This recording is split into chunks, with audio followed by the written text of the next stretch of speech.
ഉണ്ടാക്കിയില്ലേ, അതിൻ്റെ ആ ക്യാഷും കേട്ടോ അതൊക്കെ നമ്മൾ ഇട്ടിട്ടുണ്ട്.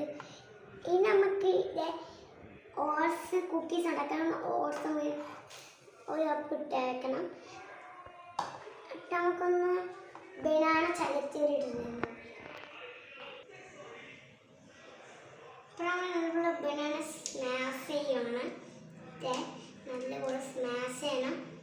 നമുക്ക് പച്ചതോ ഏതെങ്കിലും ഇടാം. നമുക്ക് ഞാൻ പച്ച കളറുള്ള ബനാന ഇട്ടിട്ടാണ്, പച്ച കളറുള്ള തോടുണ്ട്.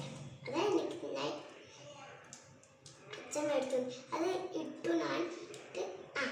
നമുക്ക് ഫോർക്ക് ഇവിടെ മാറ്റി വയ്ക്കാം. നമുക്കിത് ഫോർക്കും കൊണ്ട് മാറ്റി വയ്ക്കാം. നമുക്കൊരു സ്പൂൺ എടുക്കാം കേട്ടോ. ഫോർക്കും കൊണ്ട് നമുക്കിങ്ങനെ എടുക്കാം. അതാണ് നമ്മൾ ഇതിൻ്റെ ഉള്ളിലോട്ട് നമുക്ക് അത് ഫുള്ളിട്ട് കിടക്കുന്നുണ്ട്. നമുക്ക് ഇട്ടിട്ടൊന്ന് ബീറ്റ് ചെയ്യണം. നമ്മളിത് ഇട്ട് ഉള്ളിൽ നമ്മൾ ഇട്ട് കൊടുത്തു. ഓക്കെ, നമുക്ക് ഇട്ടു. നമുക്കത് മാറ്റി വയ്ക്കാം. നമുക്ക് ഓട്സ് കുക്കീസ് നല്ലപോലെ ബീറ്റ് ചെയ്യാം. ഇനി നമുക്ക് കൈ കൊണ്ടൊന്ന് ബീറ്റ് ചെയ്ത് കൈ കൊണ്ട് കുഴച്ചെടുക്കാം. അണ്ടമഴ ഇന്നത്തെ സാധനം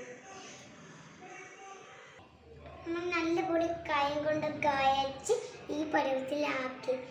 പിന്നെ നമ്മൾക്കൊന്ന് ഓവനിൽ വെക്കണം. ഒരു കുഞ്ഞു പാത്രത്തിലേക്ക് ഇടണം. ഒരു പാത്രത്തിലെടുത്ത് ഇതാണ് ഓവൻ. അതിനകത്ത് നമ്മൾ ഇട്ട് വയ്ക്കണം. അതിന് നമ്മളൊന്ന് ചെയ്യാം. അപ്പോൾ നമ്മൾ ഓവനിൽ വെക്കുമ്പോൾ ഫസ്റ്റ് പാത്രം ചൂടാക്കി ഓവനിൽ വെച്ച് ഇനി ഇത്ര വേണം നമുക്ക് ചൂടാക്കാൻ കേട്ടോ.